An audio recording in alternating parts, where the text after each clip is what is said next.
پڑھ کے سنایا کرتے تھے، یاد دہانی کرواتے تھے۔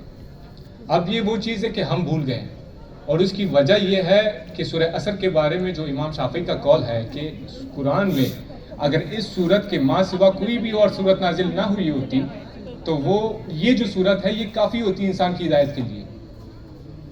لیکن اگر ہم دیکھیں اس میں یہ اتنی کوئی بڑی صورت تو نہیں ہے، تو آئے ہم دیکھتے ہیں اس میں ہے کیا۔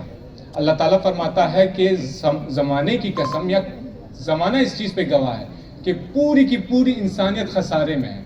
اب یہ ایسی بات ہے کہ ہمارے لیے کوئی نئی بات نہیں ہونی چاہیے، بارہا قرآن میں یہ چیز ایڈریس ہوئی ہے۔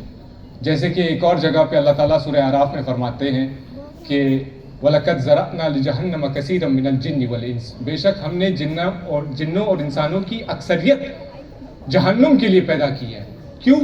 اس کی وجہ کیا ہے؟ اللہ تعالیٰ آگے بتاتے ہیں ہم نے ان کو دل دیے تھے وہ سوچتے نہیں، ہم نے ان کو آنکھیں دی تھی وہ دیکھتے نہیں، ہم نے ان کو کان دیے ہیں وہ سنتے نہیں۔ اولئک کالانعام بل ہم اضل، وہ جانوروں کی مانند ہے بلکہ ان سے بھی گئے گزرے ہیں۔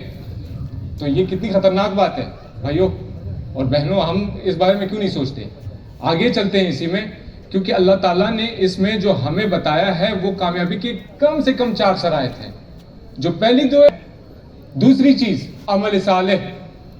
عمل صالح بھی ٹھیک ہے، نماز، روزہ، زکوٰۃ، حج، ادھر تک مان لیتے for the sake of argument. آگے چلتے ہیں وَتَوَاصَوْا بِالْحَقِّ۔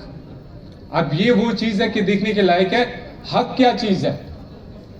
اب میں اپنی بات کی دلیل میں جو بھی بات کروں گا اس کی دلیل میں قرآن کی آیات رکھوں گا، کیونکہ ہمارے پیارے نبی محمد الرسول اللہ صلی اللہ علیہ وسلم ان کا طریقہ یہی ہے۔ تو میں قرآن سے سورہ بقرہ میں اللہ تعالیٰ فرماتے ہیں ہدی للناس وبینات من الہدی والفرقان، یہ وہ کتاب ہے جو پوری انسانیت کے لیے ہدایت ہے، ہدایت کے روشن دلائل ہے، حق اور باطل میں تمیز کرنے والی کتاب ہے۔ آگے اللہ تعالیٰ فرماتے ہیں اس کتاب کو ہم نے حق کے ساتھ نازل کیا اور یہ حق کے ساتھ اترا۔ سورہ حج کی آخری آیات آپ اٹھا کے دیکھ لیں، اللہ تعالیٰ فرماتے ہیں جہاد کرو جیسے کہ جہاد کرنے کا حق ہے۔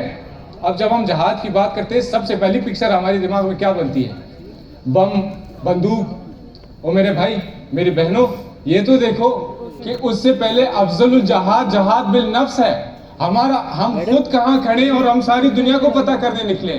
ہمیں جو کمیاں ہیں جو کوتاہیاں ہیں ہم وہ تو پہلے پوری کریں، اپنے نفس کو تو ہم اللہ کے تابع کریں، دنیا کو تو بعد میں تابع کریں گے۔ اور اسی میں اللہ تعالیٰ یہ سورہ حج کی آخری آیت میں آگے جا کے فرماتے ہیں وَاعْتَصِمُوا بِاللَّهِ، اور اللہ کو مضبوطی سے تھام لو۔ یہ کیا مطلب ہوا؟ کیسے تھامیں؟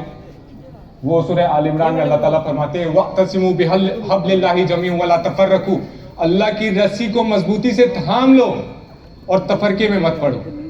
آج یہ دو چیزیں ہم سے چھوٹی ہوئی ہیں۔ اللہ کی رسی نبی صلی اللہ علیہ وسلم نے ہمیں بتا دیا صحیح مسلم میں 6225 سے 6228 تک کہ نبی صلی اللہ علیہ وسلم مکہ اور مدینہ کے درمیان خم نامی گاؤں میں انہوں نے اپنا پڑاؤ کیا اور خطبہ دیا، اے لوگوں آگاہ ہو جاؤ میں بھی ایک انسان ہوں، قریب ہے کہ اللہ کا قاصد یعنی موت کا فرشتہ آئے اور میں اس کی دعوت قبول کر لوں۔ میں اپنے بعد تمہیں 2 عظیم چیزیں چھوڑ کے جا رہا ہوں، ان میں سے پہلی چیز اللہ کی کتاب ہے، اس میں ہدایت ہے، اس میں نور ہے۔ تم اللہ کی رسی پکڑو، اللہ اپنا تعلق اس کے ساتھ جوڑو، جو اسے پکڑے گا ہدایت پہ ہوگا، جو اسے چھوڑ دے گا گمراہ ہو جائے گا۔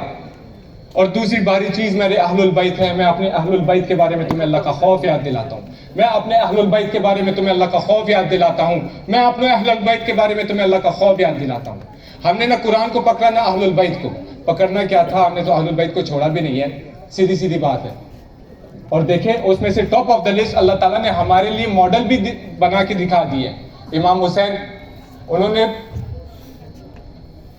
انہوں نے بتا دیا کہ